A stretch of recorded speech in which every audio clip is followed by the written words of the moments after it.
Dear viewers, today we bring you an emotional and breathtaking story that will truly touch your heart.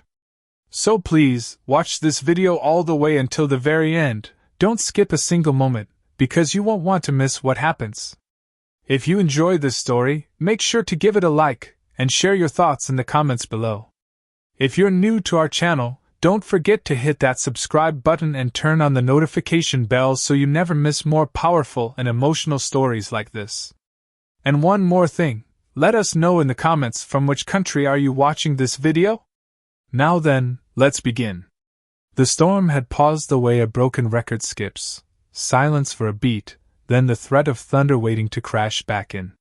On the chipped laminate counter of her studio kitchenette, Beatrice Collins appended a glass jelly jar and counted her fortune, 17 soft, tired dollars and a pinch of coins that smelled faintly of copper and syrup. The free clinic had been kind with their time, but not with the price of medicine. $50. The number had followed her to sleep and woken with her like a shadow she couldn't shake. Across the room, her 3-year-old daughter, Maddie, stirred under a faded unicorn blanket. The fever had painted roses in the child's cheeks and left her lashes sticky with sweat. Every cough reached into Beatrice's chest and twisted. She set the jar down and pressed the back of her hand to Maddie's forehead the way her mother once had, before the accident, before the relatives who tut-tutted their way out of her life, before she learned that family can be a door that swings shut. "Medicine, baby," she whispered, smoothing damp curls from Maddie's brow. "We're going to get it today." Beatrice had been up since 4 a.m., measuring with care, stretching the last of the pantry into something people might actually want to buy. Sugar, cocoa, butter, a can of condensed milk, alchemized into 35 glossy squares of fudge. When the mixture cooled, she cut it with a knife whose handle had been taped twice and arranged the pieces on wax paper in a thrift store baking pan. Each square was a promise. $2 closer to 50. At 6:30, the door across the hall creaked open. Mrs. Rosewood, white hair braided like a crown, floral housecoat wrapped tight, shuffled in carrying a crocheted tote bag. She had been an elevator operator once, long before the fancy downtown hotel replaced the old one with smooth, thoughtless glass walls. Now she watched kids in the building when their parents' luck ran thin. "I've got her," the old woman said, already moving to the bedside. "You go sell your sweets, and don't you worry if the bus is late. I hate leaving her when she's this warm." "You hate it, but you do it. That's what mothers do." She glanced at the fudge tray and gave Beatrice a look that mixed pride and stubbornness. "Put your chin up, girl. People buy from the ones who look like they're winning." Beatrice pulled on a clean t-shirt and her one good cardigan, the navy one missing a button no one would notice if she kept it closed. She tied her hair into a quick bun and slipped into clean jeans, then shrugged into a windbreaker with a tired zipper. She kissed Maddie's hot temple. "Back soon," she promised the sleeping child, then whispered to herself, "Please let soon be true." Outside, the muggy breath of Savannah, Georgia held the smell of wet asphalt and flowering magnolia. Spanish moss dragged its gray fingers from old oaks along the curb. The bus stop bench was slick with rain. She stood with the tray tucked under her jacket like a secret. 2 high school kids in Letterman jackets scrolled their phones. An older man in paint-splattered boots nodded at Beatrice and said, "Storm will give us a minute, then have us running." "Then I'd better make that minute count," she answered, surprising herself with the crispness in her voice. The bus rattled up, sighing at the curb. Beatrice slipped aboard and swiped the discount card she'd guarded like a relic. She stood near the front, both hands around the tray to keep it level as the bus lurched through familiar neighborhoods, brick duplexes with peeling trim, corner stores with hand-painted signs, a church marquee that read "God keeps his promises." She wanted to believe it. She did. But belief didn't pay at the pharmacy. As they crossed into Bayview Heights, the scenery changed with the speed of a blink. Lawn crews trimmed hedges like they were shaping topiaries for a parade. Driveways held cars so clean they reflected the swollen sky. Ironwork gates curled like lace. The bus hissed again, doors folding open on a street where the sidewalks looked pressure-washed, and the houses seemed to lean toward one another to share secrets. Beatrice stepped down and tasted the air. The pause between storms was closing. Clouds stacked like bruises over the river. She had the pulse-quickening sense of standing at the edge of a choice: knock and risk humiliation, or go home empty-handed and watch Maddie's fever climb. She adjusted the tray, rolled her shoulders back the way Mrs. Rosewood had taught her, and chose. The first house answered with silence. She pressed the bell twice, then stood with rain stippling her sleeves until she admitted no one was coming. The second house sent a wary housekeeper to the door. The woman considered the fudge, pinched a piece between two fingers as though testing produce, and sighed. 2, she decided, handing over 3 crumpled dollars and waiting until Beatrice counted change into her palm. The door closed with the polite finality of a hotel elevator. At the third house, a man's voice barked through the screen. "We don't buy food from strangers," and the words made Beatrice flinch even though she'd been expecting them. She turned away before he could see her eyes gloss. "Keep moving. Keep moving." She rehearsed her pitch under her breath like a prayer. "Fresh this morning, $2 a square, my daughter's sick." No, erase that last part. Pity closes some purses as fast as it opens others. Halfway down the block, the sky let go. Rain arrived in hammered sheets, soaking her cardigan in a breath, gluing her t-shirt to her skin.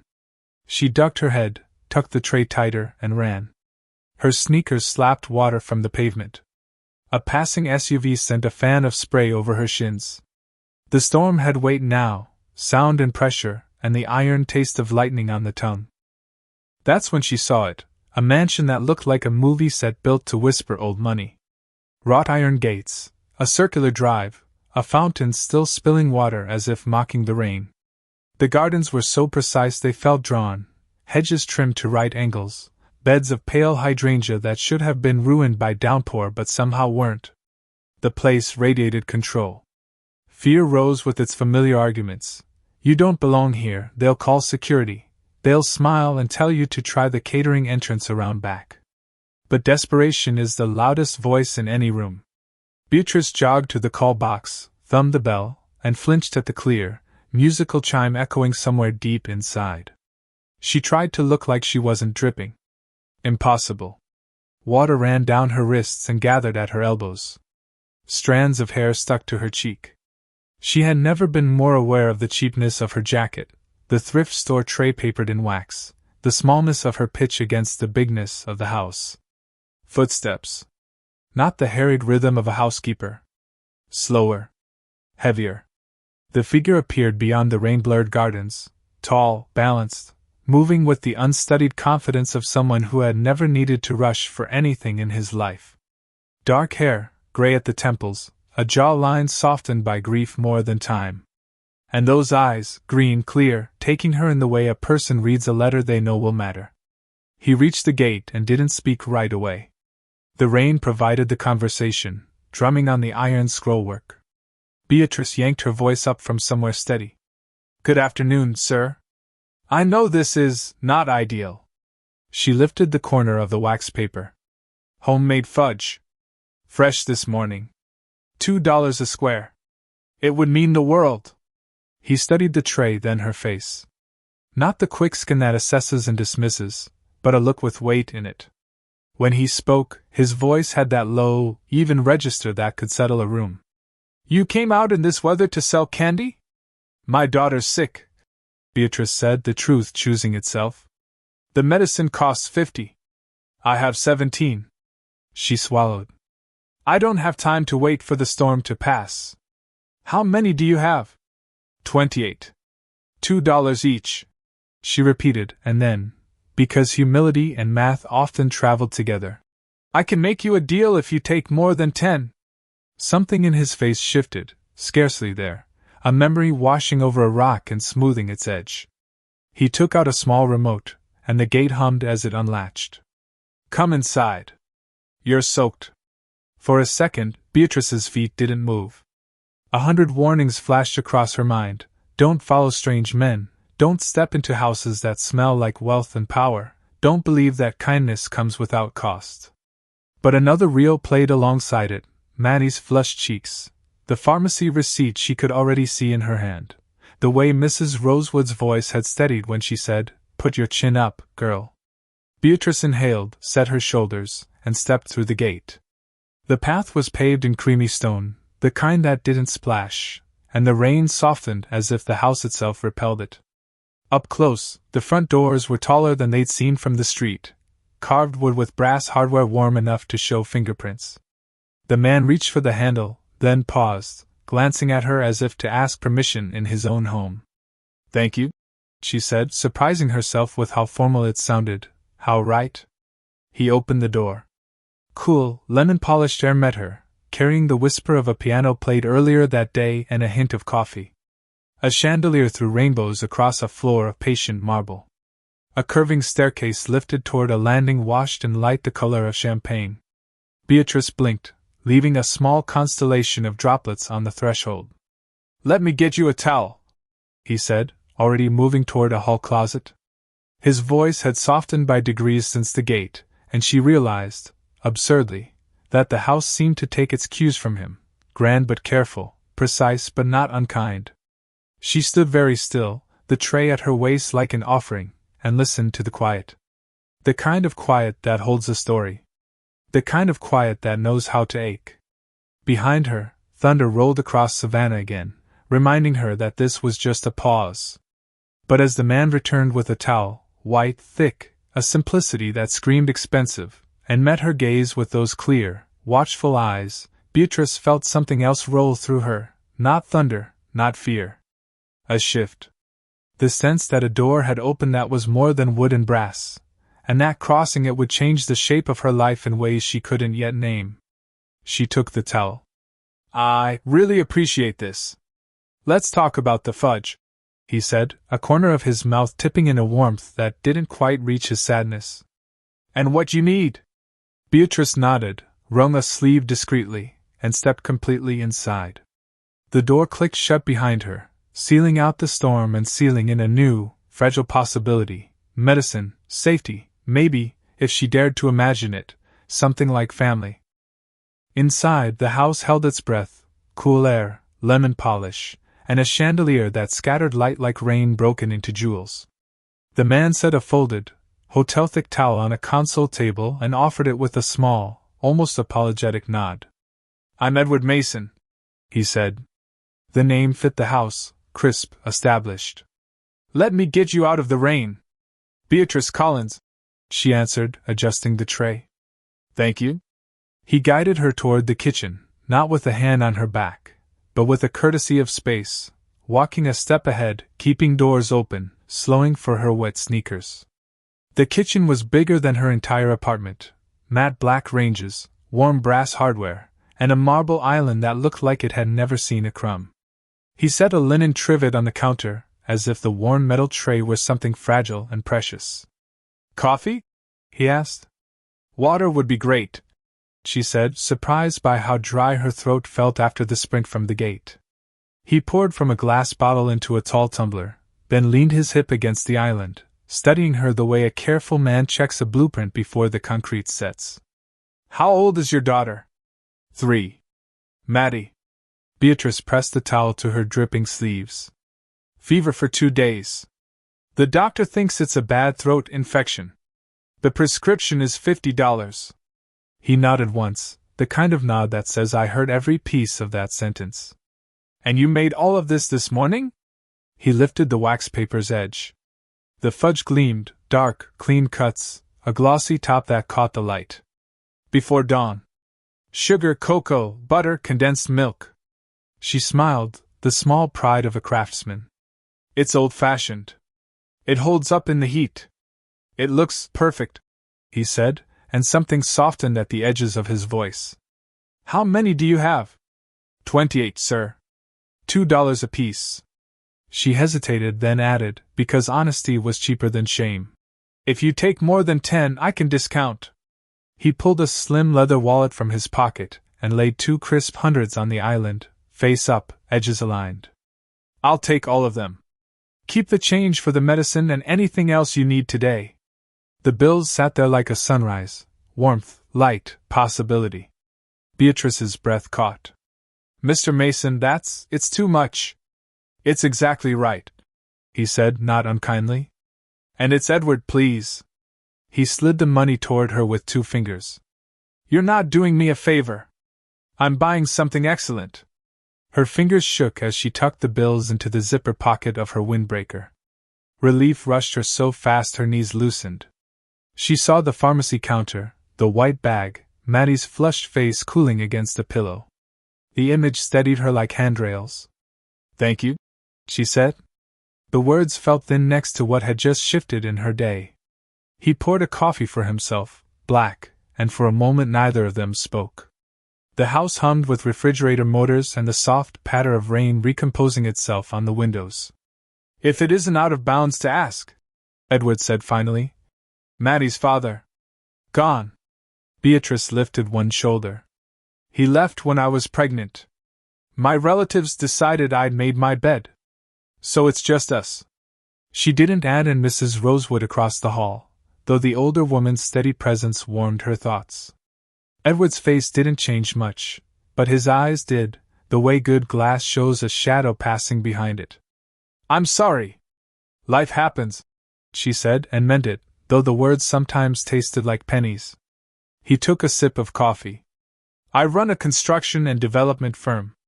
Inherited it 5 years ago when my father retired. The house came with the job, in a way. His mouth bent as if at a private joke. But it's been too quiet for too long. She glanced around. It's beautiful. It's a museum. He turned his cup in his hands. 2 years ago, I lost my wife, Caroline, and our daughter, Lauren. Car accident. The words came out level, like lumber measured and cut, but the pain in them had weight. Beatrice's hand drifted to the towel, squeezing the edge. I'm so sorry. It wasn't a phrase, it was a bridge. She knew grief's geography well enough to stand on the right side of it with someone else. He nodded once in thanks and set the cup down. Since then, I've gone through 3 housekeepers. They all told me the same thing on their way out, that the place felt like a mausoleum. Too quiet. Too sad. He exhaled. They weren't wrong. Beatrice held his gaze. Offers from wealthy men to poor women had a shape to them, she could trace it a mile away. This didn't feel like that shape, but she had learned to check the corners anyway. What are you asking me, Edward? He didn't flinch at the directness. If anything, he looked relieved to meet it head-on. I'd like to hire you. Not as a favor. As employment. A real job. Live in, if you'd consider it, so you're not stretched thin running across town. I have a carriage house above the garage, small, private, newly redone. 2 bedrooms. You and Maddie would have your own space, your own key. Weekdays, you'd help keep the main house running, light cleaning, laundry, simple meals when I'm home. Weekends off unless we agree otherwise. I'll pay $2,800 a month, plus room and board and utilities. And if at any point you feel uncomfortable, you can leave same day with 2 weeks severance, no questions. The numbers were so clean and specific they rang like a tuning fork. Beatrice felt her practical mind begin to calculate even as her guard rose a notch. Rent erased. Utilities erased. A wage that, for the first time in years, sounded like breathing room. Childcare? School? Safety?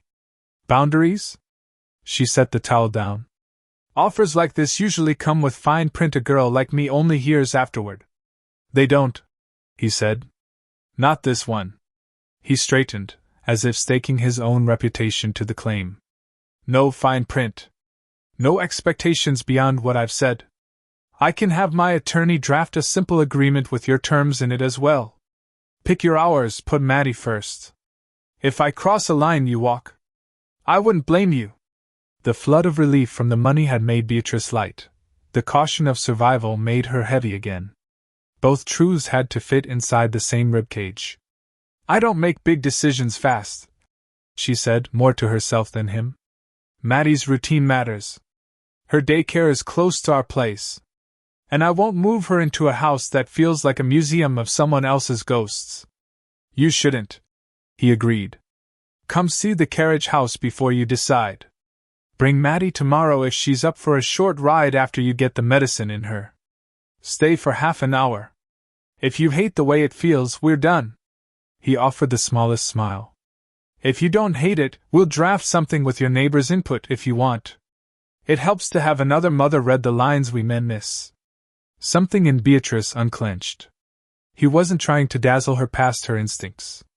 He was inviting those instincts to do their work. Okay, she said. Show me the space. Today. I can look, then head straight to the pharmacy. He grabbed an umbrella from a stand by the mudroom door and led her down a covered breezeway. Rain combed the hydrangeas, the fountain shouldered on. The carriage house sat above a 3-bay garage, painted the same soft white as the main house, with black shutters and a porch too small for chairs and just right for a welcome mat. He unlocked the side door and stood aside. The apartment smelled faintly of new paint and cedar. A narrow living room opened to a tiny kitchen, clean, white cabinets, a 2-burner cooktop, a compact oven. Down a short hall, 2 bedrooms and a bathroom with a window that framed the live oaks like a painting. The larger bedroom held a double bed, made tight with a navy quilt. The smaller bedroom had a twin with a simple white coverlet, and Beatrice stopped, a shelf with 3 books, Goodnight Moon, Corderer, The Snowy Day. I wasn't sure what to do with the room, Edward said quietly from the doorway. It was storage. I had someone clear it last month. I thought maybe a kid would sleep here again someday. He'd chosen his words carefully, no claim on her, no pressure, just the hope he'd allowed himself to say aloud. Beatrice ran a hand over the twins' smooth coverlet. A room for Maddie. Sunlight when the rain was done. A lock she controlled. Above all, a door between her and a man who might be kind, and might simply be lonely, and might be both, which was the most dangerous combination of all. She turned to him. If I took this, Maddie keeps her daycare. I do the morning drop-off and pick up. I cook simple, not chef fancy. I clean like a human, not a robot. And you don't decide things for us without asking. Ever. Agreed on all counts, he said. And I don't eat breakfast, so coffee is plenty. That earned him her first unguarded smile. Black? He lifted a shoulder. Always. She walked back through the small apartment slowly, testing how the floor moved under her feet, how the windows held the rain, how the place might sound at night when Maddie's breathing evened and the house exhaled. It didn't feel like a museum. It felt like a blank page. I need to get to the pharmacy, she said at last. The longer I stand here, the more I'm going to talk myself into a dream instead of a plan.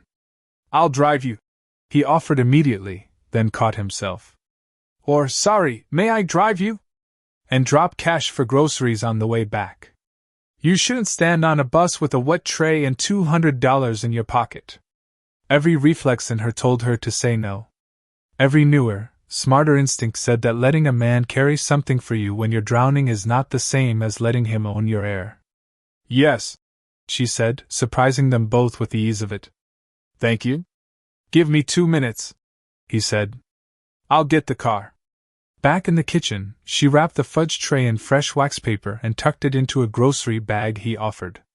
He reached into a drawer and handed her a compact first aid kit. For Maddie's room. Kids collect bruises for sport. You have a way of thinking ahead, she said. I had a 5-year-old, he answered, and the present tense missed by a hair. It teaches you. They took a black SUV from the garage, the kind that rides higher than fear. The wipers met and parted, keeping time with a new kind of quiet between them. Not awkward, not yet familiar, the quiet of 2 people not having to fill the air because the thing that mattered most was already on the list, medicine first. At the pharmacy, he waited by the greeting cards while she paid cash for the antibiotics and a bottle of grape-flavored fever reducer. When she came out with the white bag folded at the top, she looked lighter and older at once, like a woman who had, for an afternoon, been allowed to put down the world and pick up her child. He drove her to her building on the working-class side of town without commentary, without the suggestion that she should be anywhere else. He idled at the curb, hazard lights ticking. Tomorrow, he said, hands easy on the wheel, eyes forward. If Maddie's fever breaks, bring her by to see the apartment. If not, text me and we'll try the next day. No clock is running. Tomorrow, she echoed, curling a hand around the pharmacy bag. She looked at him then, really looked, as if committing his face to the same shelf as the medicine and the rent receipt. A useful thing. A dangerous thing. Thank you, Edward, she said. For the fudge, he answered, a half-smile that almost made it all simple. She climbed out with the grocery bag and the white paper sack and the 200 safely zipped away. Rain kissed her cheeks as she crossed the sidewalk. On the third-floor landing, Mrs. Rosewood's door opened a crack, then wide. Well? Medicine, Beatrice breathed, holding up the bag like a trophy. And maybe a job. Back in the SUV, Edward watched the building swallow her and imagined 2 beds made up, 2 toothbrushes in a cup, a small plastic cup stained purple from fever reducer. For the first time in 2 years, the house behind him did not look like a mausoleum in his mind. It looked like a place that might bear laughter without breaking. Tomorrow could still go wrong in 100 ordinary ways. But between the storm's pulses there was this: a room with a twin bed, a woman who named her terms, a child with medicine on the table, and a man who had remembered, just now, how to say we without talking about ghosts. Maddie's fever broke just before dawn, the way a tight knot loosens under warm water. When Beatrice touched her daughter's forehead, it was only warm with sleep, not hot with worry. She mixed the antibiotics with a sip of juice, coaxed 2 timid swallows, and watched the child's lashes flutter back down. Relief left Beatrice shaky and grateful in equal measure. By late morning, the rain had thinned to a mist that made Savannah's oaks look powdered with silver. Beatrice texted Edward, fever down. She's up for a short ride. We can come by in an hour if that still works. His reply came back immediately, not a second past polite. It does. I'll be at the gate. Take your time. Mrs. Rosewood helped Beatrice dress Maddie, soft leggings, a clean t-shirt with a cartoon sun, the tiny sneakers she insisted made her run fast. Beatrice packed a tote with the medicine, a change of clothes, the threadbare rabbit that served as both toy and talisman, and, because she was practical to the bone, her own list of questions folded into a pocket notebook. Pay schedule. Key policy. Emergency plans. Boundaries in ink. Edward met them as promised, holding the gate and bending, not to Beatrice, but to Maddie's height, so that the world lined up properly. Good morning, Maddie, he said, voice gentled. I'm Edward. Maddie held the rabbit to her chest and considered him solemnly. I had a fever, she announced. I heard, he said. I'm very glad it's gone. He led them up the breezeway, unlocking the carriage house and standing aside. To a child coming from a studio apartment, the small, bright space felt like a kingdom. Maddie ran to the twin bed and patted the coverlet as if testing a cloud. Is this mine? Beatrice crouched. It would be, if we decided to stay for a while. Maddie pressed her cheek to the pillow and let out a sound that wasn't quite a laugh and wasn't quite a sigh, something children make when a thing they didn't know to hope for arrives anyway. While Maddie explored, Beatrice walked the apartment like a contractor on a punch list. Windows latched cleanly. Smoke detector blinked a healthy green. The bathroom window opened without sticking. The kitchen outlets had safety plugs. She lifted the mat by the door, no spare key hidden where a stranger could guess. Good. Edward, careful not to hover, waited in the little living room with a manila folder. I had my attorney draft the bare minimum, he said when Beatrice joined him. Read it later, mark it up, bring me what you wanted to say. This isn't a test, it's a beginning. She skimmed the first page enough to see the numbers were exactly what he'd promised, the terms clear and human. 2 bedrooms. Private entrance. Weekdays 8 to 4 with flex for childcare emergencies. Weekends off unless mutually agreed. 2 weeks severance upon immediate departure for any reason. Her throat tightened at that last clause. It was the kind of safety net you only think to include if you needed one and didn't have it once. I'll show this to someone at the legal aid clinic, she said, habit asserting itself. Good, he answered, as if she'd passed a test he had no right to grade. By noon, decision and instinct had found the same answer. We'll try it, Beatrice said, her voice steadying as she spoke. 30 days to feel it out. Maddie keeps daycare, and I hold a spare part-time cleaning client on Saturdays for now. I don't want all our eggs in one basket. Smart, Edward said simply. I'll have a key for you this afternoon. Moving day looked like something out of a modest miracle. What belongings Beatrice owned fit into 2 suitcases, a duffel, and 3 milk crates. Edward insisted on carrying the crates. Beatrice let him, then watched where he set them, out of the way but not out of sight. Respectful. In the smaller bedroom, he paused at the shelf with the children's books. I can add more, he said, almost shyly. You can tell me what she likes. Stories with ordinary magic, Beatrice said, surprising herself with the phrase. Not princesses. Things like the Snow Day book, where the big thing is the small thing. Ordinary magic, he repeated, as if tasting it. I can do that. By evening, clothes were folded into drawers, the rabbit had claimed the pillow, and a little cup with purple stains waited by the bathroom sink. Beatrice cooked spaghetti and a pan of garlicky green beans in the carriage house kitchen, a test run of the stove and the rhythm of the place. She carried 2 plates to the big house, one for Edward, one for herself, and a tiny bowl for Maddie, who announced from the barstool that she preferred her noodles not to touch the beans. We respect boundaries here, Edward intoned gravely, separating them with the edge of his fork until Maddie giggled. After dinner, there was the kind of quiet Beatrice had learned to dread in other houses, the listening kind, the judging kind. This wasn't that. This was the quiet in which people breathe. Edward washed the plates without comment. Beatrice dried. Maddie lined up 3 spoons and declared them a parade.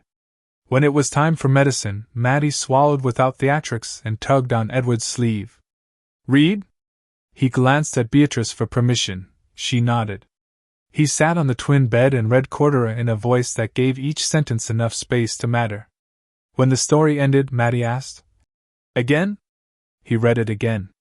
Beatrice stood in the doorway and watched something she didn't have words for, a man holding his grief and a child holding her rabbit, both finding that ordinary magic she'd named. The days that followed slipped into a careful pattern that felt like a blessing sewn by hand. Mornings, coffee, black, daycare drop-off, Beatrice, a wave from the curb, Maddie with the rabbit. Days, laundry, vacuuming, grocery lists written with a carpenter's pencil Beatrice found in a drawer, emails from Edward that didn't order so much as inform, meeting ran long, home by 6:30, don't wait dinner.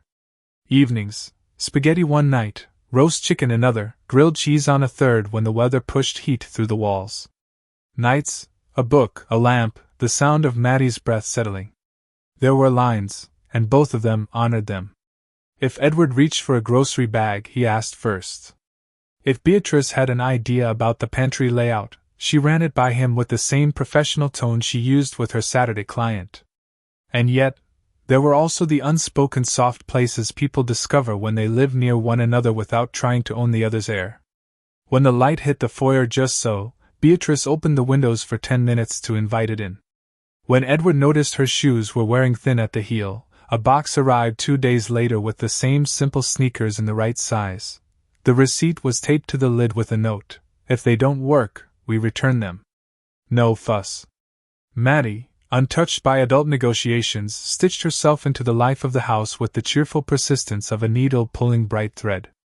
She asked Edward why moss hangs from trees, and he said, Because even trees like to wear scarves. She wanted to know why birds can fly and she can't, he said. Hollow bones and practice. And flapped his hands big enough to win a laugh. One afternoon, he came home early and taught her to float in the shallow end of the pool, his hands under her back until her body learned the idea of trust. Under all of it, Beatrice felt her skepticism do what healthy skepticism should, not vanish, but stand guard. She kept her notebook updated. She kept her Saturday client. She kept the lease to her old studio active for 1 month, just in case. Yet each time Edward deferred to her on Maddie's bedtime, or waited to be invited into their games, or closed his office door when he could have walked through the kitchen for conversation, her guard adjusted the angle of its sword. 2 weeks in, A small thing and a large thing happened on the same day. The small thing, Mattie called him, Mr. Edward, in the morning and, without realizing it, Uncle Ed, at bedtime. The large thing, Beatrice, folding towels in the laundry room, asked, almost without planning, "Do you ever talk about Lauren?" She didn't know if she'd crossed the line until he answered. "Sometimes," he said, setting a stack of mail on the counter as if setting down a burden. "Mostly to myself. Or to the car. Or not at all." He looked at the dryer door like it might hold a face. She had a laugh that showed all her teeth. She wanted to be an astronaut for 3 months and a pastry chef for 4. She was 5 in 2 weeks. He pressed his palm flat to the cool metal, then withdrew it. "I tell myself that love is a thing you don't lose when the person leaves. It's a muscle that remembers." Beatrice set a towel on the shelf and stood beside him in the quiet. "Then maybe this house isn't a mausoleum," she said. "Maybe it's a muscle waiting to work again." He didn't thank her. He didn't need to. He just breathed, once deep, and the laundry room felt a degree warmer, the way rooms do when someone lets air reach a tight place. The next afternoon, when the sky turned clear and the hydrangeas wore their best blue, the doorbell rang. Beatrice wiped her hands and moved to the entry, calling, "I've got it." Edward was in his office. She'd just seen him through the glass with a conference call's worth of intensity on his face. When she opened the door, the world she'd been stitching with care puckered. A man stood on the front step in a thrift store blazer and decent jeans, hair combed back too carefully, a convenience store bouquet crinkling in one hand. He held himself with the odd mix of swagger and apology that Beatrice recognized like the smell of a storm. "B," he said, using a nickname no one here knew. "You look different. Good different." Her mouth went dry. "Daniel." "Danny," he corrected softly, as if the syllable might slide back into her life if it sounded familiar enough. He lifted the flowers, then seemed to remember himself and lowered them. "I've been asking around for weeks. Your old neighbor finally told me you worked here. He cleared his throat. "I'm here to see you. And my daughter." The words hit the marble foyer like a dropped glass. From somewhere in the house, the clock in the dining room ticked loud enough to be heard. Behind Beatrice, a door opened. Edward's steps were unhurried, measured, one man returning to his own front hall. He took in the scene the way a builder reads a site, the bouquet, the stance, the name that didn't belong to anyone on his payroll. His voice, when it came, was level. "Can I help you?" Danny's gaze flicked from Beatrice to Edward and back, calculating even as he smiled. "I'm here for Beatrice. And for Mattie," he said, adding quickly, "I'm her father." Beatrice felt the floor tilt a degree, the way a ferry shifts underfoot when the tide changes. She steadied herself with a hand on the console table and spoke before anyone else could claim the next word. "Danny, you can't just show up," she said, the authority in her voice surprising her as much as it did him. "Not after 3 years." "I know," he said, the apology whittling his swagger down to something like sincerity. "I know I messed up. But I'm here now. I've got steady work. I want to know my kid. I want to make it right." Edward didn't move closer, didn't move away. "This is my home," he said evenly, not to pick a fight but to set a frame. "And Beatrice decides what happens in her life and her daughter's. If you want to talk, you do it respectfully, and you do it here, not in the driveway."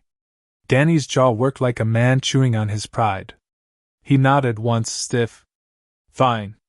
He looked at Beatrice, and there it was, the old pull, part memory, part gravity, part the chain a past wraps around a present. "B," he said softer. "Please." Behind them, on the stairs, a small voice floated down. "Mama?" Mattie stood 3 steps up, rabbit in hand, hair askew from a nap, eyes blinking at the new shape in the doorway. Danny took a half step forward before stopping himself. "Hey, sunshine," he said, the nickname tugging a thread Beatrice had worked hard to tuck away. "I'm Danny." Beatrice's heart stuttered. There are moments when a life takes a turn so quiet you only hear it afterward. There are others where the hinge squeals so loud everyone in the room knows it's moving. This was the second kind. She bent to Maddie's ear. It's okay, she said, and then, straightening, to both men at once, with the steadiness of a woman who had learned to make plans inside the weather. We're going to do this my way. Sit down. No raised voices. No promises you can't keep. If you're here for Maddie, you start by listening. Danny swallowed and nodded. Edward inclined his head as if she just chaired a meeting he was grateful to attend. Beatrice led them toward the living room, the bouquet crackling softly in Danny's uncertain hands. The house, which had learned to breathe again, held its breath. Outside, a blue jay shrieked and then went silent, as if even the birds knew that ordinary magic was one thing, and the past, arriving with flowers, was another. The living room felt heavier than its vaulted ceiling suggested. Afternoon light cut through tall windows, casting pale stripes across the Persian rug. Maddie clutched her rabbit tighter, eyes darting between the two men, one she trusted without question, one whose face stirred no memory but carried a claim she couldn't understand. Beatrice settled her daughter on the couch, smoothing her curls with a steady hand. Maddie, sweetheart, she said softly. This is Danny. He's your father. The little girl tilted her head. Like Uncle Edward? The question pierced the air like a needle. Edward, who had remained standing near the mantel, felt it in his chest. Danny's expression flickered, offense, surprise, and then a forced smile. Not like Uncle Edward, Beatrice corrected gently. Uncle Edward is our friend. Danny is your real dad. Maddie blinked. But Daddy's read stories every night, she said, pointing at Edward. He made me float in the pool. He's here. Edward's jaw clenched, but he stayed silent. Danny's grip on the bouquet tightened until the plastic crinkled. Sweetheart, he said, crouching low to meet her eyes. I wasn't here before, and that was wrong. But I want to be now. I want to know you. Maddie pressed her face into Beatrice's side, peeking at him only with one curious eye. Children have a way of sorting truths that adults complicate. She sensed both the earnestness in Danny's tone and the unfamiliarity of his presence. Beatrice stroked Maddie's hair. You don't have to understand everything right now, she whispered to her daughter. Then, louder, to Danny and Edward both. This conversation isn't about what either of you want. It's about what's best for her. Edward finally spoke, his voice calm but edged. And what does that mean, Beatrice? Letting him walk back in as if 3 years never happened? Danny shot up to his full height, bristling. You think money makes you her father? I'm the one who gave her life. Edward stepped forward, not aggressive but firm, his presence filling the room. A father is the one who shows up, Danny. The one who carries fevers and nightmares and scraped knees. Not the one who disappears until it's convenient. Beatrice raised a hand. Stop. Both of you. The steel in her tone startled even herself. You're not going to turn my daughter into a prize. If either of you care about her, you'll respect that I'm the one who decides how this goes. Danny and Edward froze, two men tethered by her words. Beatrice stood, gathering Maddie into her arms. The child's small hands wrapped around her mother's neck, rabbit pressed between them. I'll hear you out, Danny, Beatrice said, her voice quieter now but no less steady. But not like this. You want to prove you've changed? Then you start with patience. You start with respect. You don't come storming back and expecting forgiveness. Danny's shoulders sagged. The swagger leaked out of him, leaving behind a man who looked younger, smaller. I know I don't deserve a second chance, he admitted, voice rough. But I want one. For her. For you. His gaze flicked to Edward, then back to Beatrice. I can't undo what I did. I can only show you I'm not that boy anymore. The silence that followed was thick.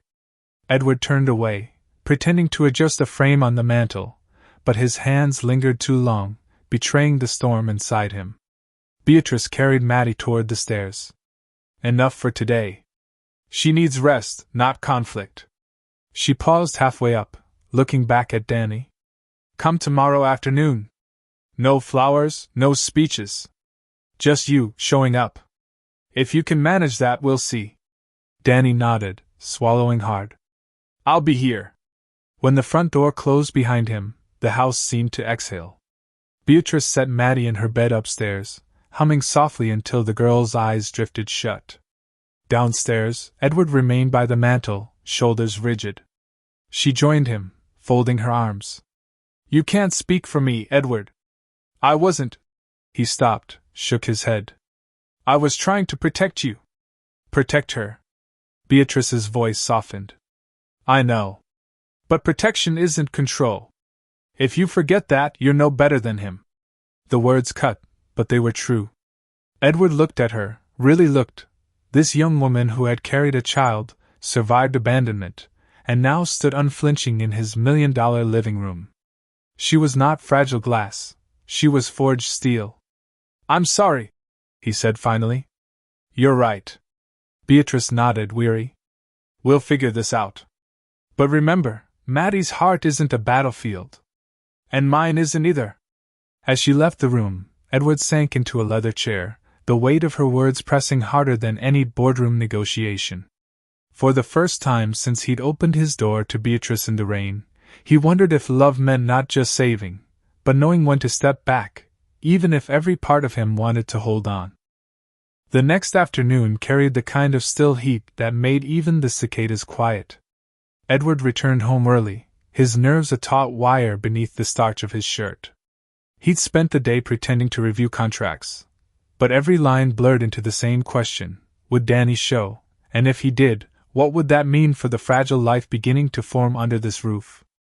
Beatrice, meanwhile, tried to busy herself with routine, folding laundry, wiping counters, chopping vegetables for soup Maddie might nibble at later.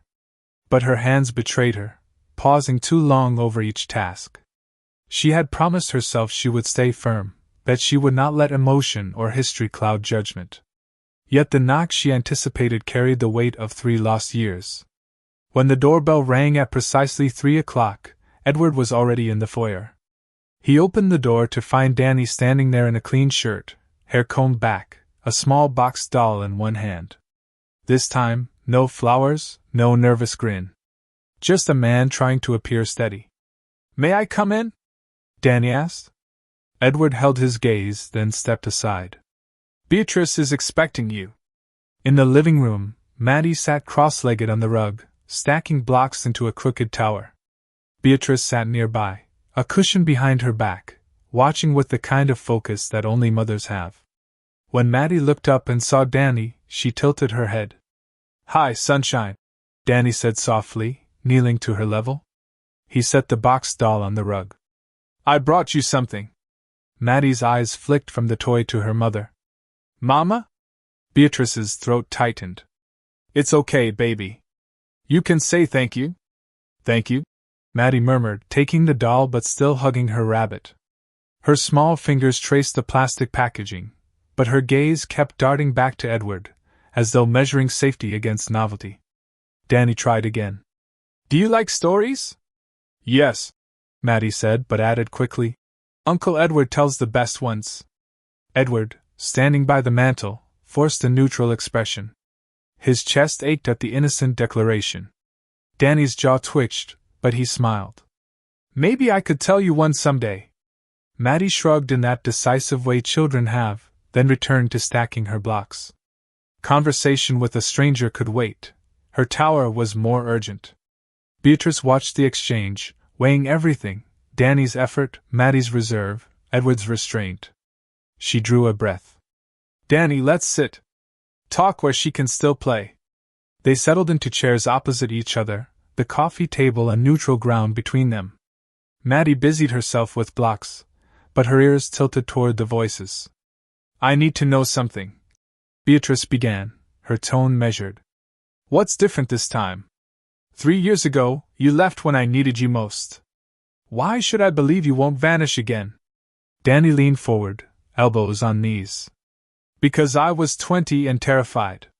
Because I didn't know how to be a father, and instead of trying, I ran. I regret it every day. Since then, I've kept a steady job, learned to stand on my own. I want to do right by Maddie now. Edward's voice cut in, low but steady. Words are easy, Danny. Showing up is harder. Danny looked at him, frustration flaring, but then he turned back to Beatrice. He's right. I don't expect you to believe me because I say it. I'm asking for the chance to prove it, with time, with consistency. Beatrice studied him, the boy she'd once loved now wearing the costume of a man. She searched for cracks between apology and sincerity. If you want to know her, she said slowly, it will be on my terms. Visits here, supervised, until Maddie is comfortable. No sudden appearances, no big promises.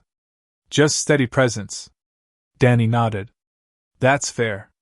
From the rug, Maddie piped up without looking up from her blocks. Will you go away again? The question froze the room. Danny swallowed hard. No, sweetheart. Not if your mama says I can stay. Maddie turned her head, eyes wide and earnest, to Beatrice. Mama? Beatrice's heart clenched. She reached out, smoothing Maddie's hair. We'll see, baby. We'll see. Edward felt the weight of that answer like a stone. She hadn't said no. She hadn't closed the door. His chest tightened, not with jealousy alone but with fear, the fear of losing not only the little girl who had claimed him as Uncle Edward, but the woman who had slowly begun to open her guarded heart.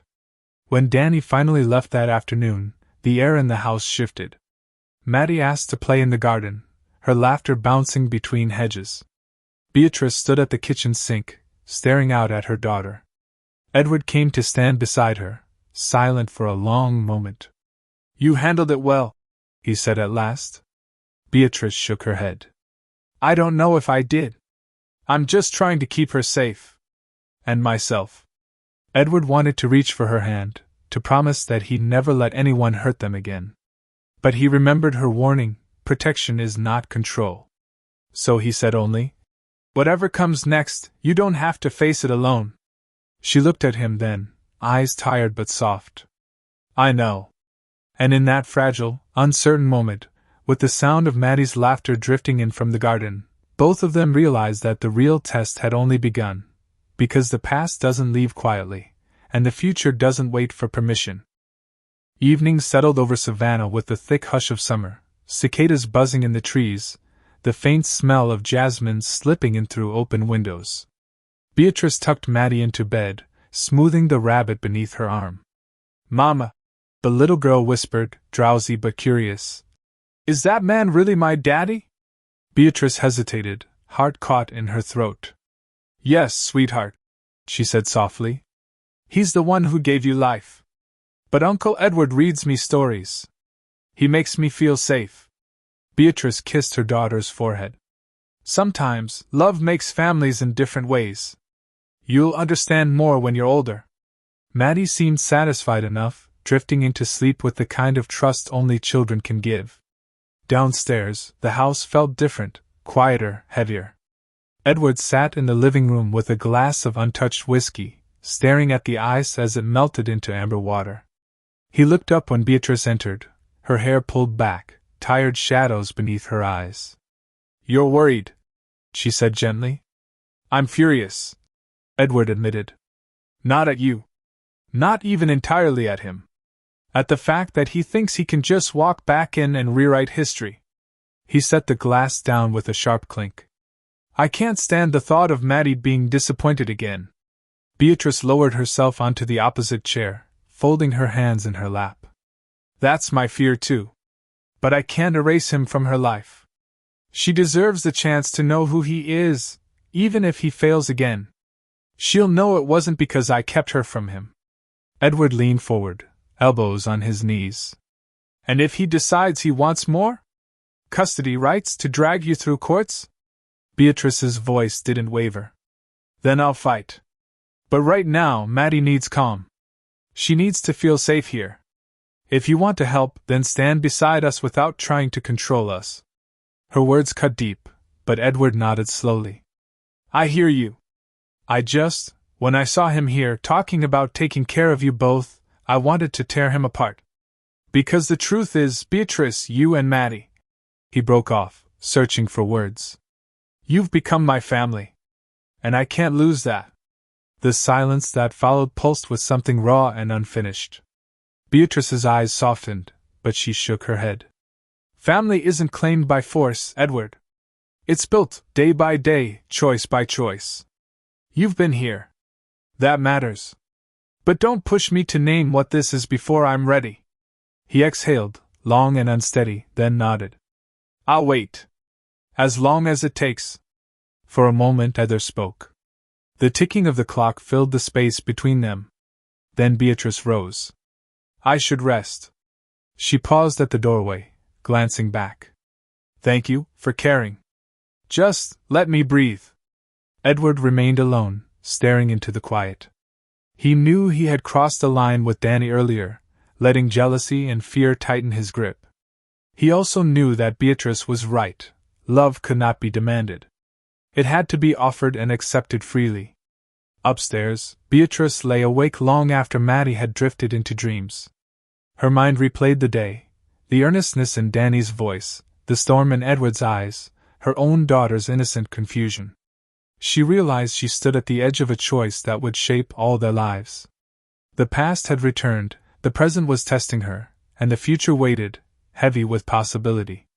In the stillness, she whispered to herself, I will not be pulled apart by two men's battles. I will choose for myself. For Maddie. And somewhere down the hall, Edward sat in the dark until the whiskey glass was nothing but melted ice and silence, promising himself that no matter what came, he would not let the ghosts of the past steal the fragile, ordinary magic that had finally begun to return to his home.